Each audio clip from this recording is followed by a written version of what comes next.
Ben de paşayı bilirim elbet. Тянет Родина izledi. Nudda согласно ukaz Хрущев'un ukazıyla sizin halkınıza kırımı olmaydı.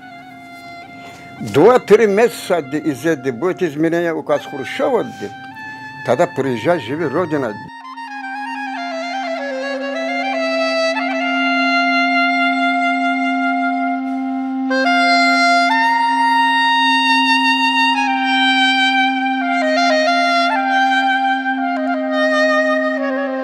Общество'nun merdivenin dibine skamlika vardı, kaldık anda. Bağışıklar urttuk, skamlikaya oturuyor. Yağmur. Gece başladı bir yağmur ama...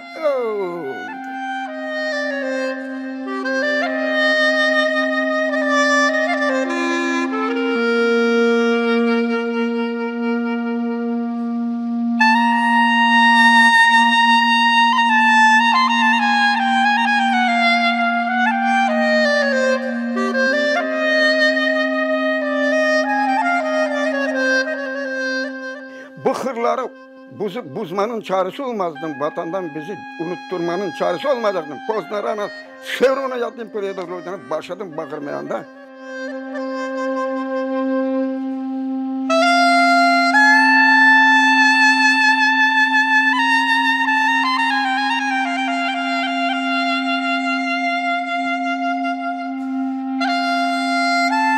Начальник паспорта строго его снимать с работы.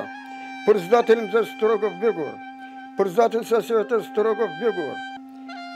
Управляющий строго 5 tane adama strogo выговор verip bana 1,5 sutku za предел kırın verdi. Ana aldar pasportlarımı aldar da propiska ve выписка yapıp ilme verdi.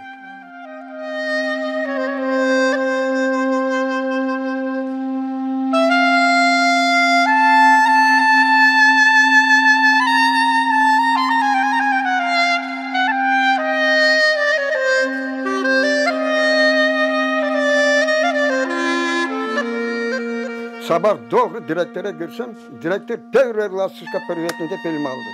Yağı bunu.